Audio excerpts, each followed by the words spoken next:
Ja, meine Freunde, herzlich willkommen zu einem neuen Video hier auf meinem Kanal Mr. Ken Busoku, One Piece Theorien und mehr. Schön, dass ihr wieder am Start seid. Heute gibt es ein kurzes und knackiges Video über das gestern erschienene Chapter 860. Ein sehr interessantes Chapter meiner Meinung nach. Wir haben sehr viel erfahren. Mir ist direkt beim ersten Lesen ein sehr interessantes und einfach nur krasses Foreshadowing aufgefallen.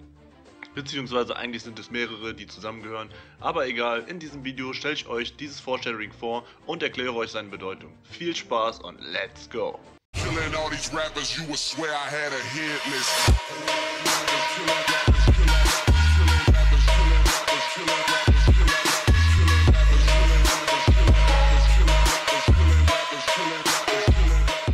An dieser Stelle noch ganz kurz der Hinweis, wer nicht auf dem aktuellsten Stand des Mangas ist, also Stand Kapitel 860, sollte hier besser abschalten, um nicht gespoilert zu werden. Für alle anderen geht's auch sofort los.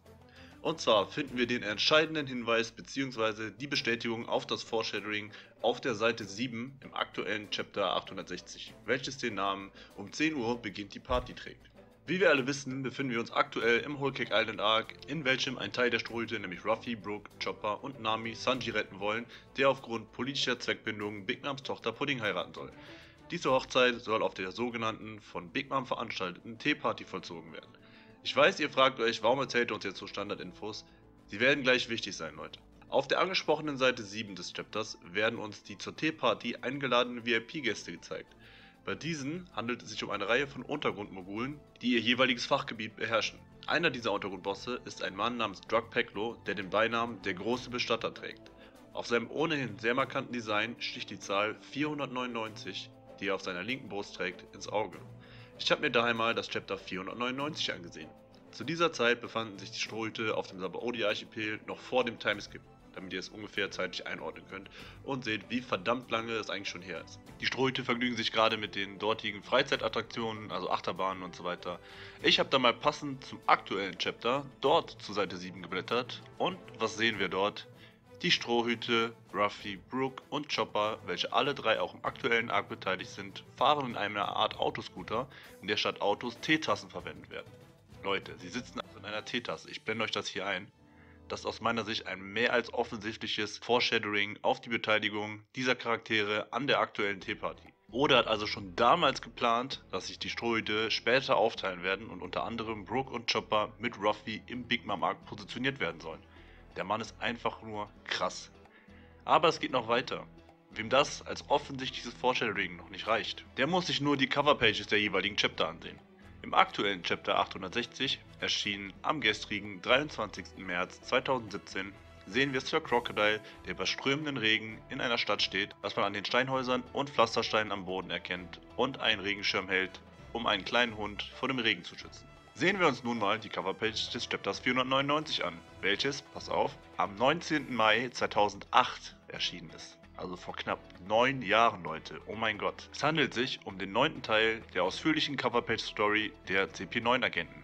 Wir sehen dort die beiden ehemaligen CP9-Agenten Eule und Eki, die versuchen, durch die Unterhaltung von Kindern Geld für Rob Lukis Arztbehandlung zu sammeln. Hierfür lassen sie gegen ein geringes Entgelt die begeisterten Kinder nacheinander Ekis Giraffenhals als Rutsche missbrauchen. Auch auf dieser Coverpage regnet es in Strömen und wir sehen, dass sich Eki und Eule in einer Stadt befinden, da auch hier riesige Steinhäuser im gleichen Design im Hintergrund sowie ein gepflasterter Boden zu sehen sind. Zudem sehen wir eine Frau, die ebenfalls einen Regenschirm hält, um sich und ihre Tochter bzw. einfach ein kleines Mädchen vor dem Regen zu schützen. Okay, schon ein paar Gemeinsamkeiten, aber könnte auch Zufall sein, könnte man meinen. Doch sehen wir uns mal die Kinder auf der Coverpage genauer an. Da Oda uns sehr viele Charaktere bereits als Kinder gezeichnet hat, wissen wir genau, wie diese aussehen und können sie gegebenenfalls zuordnen.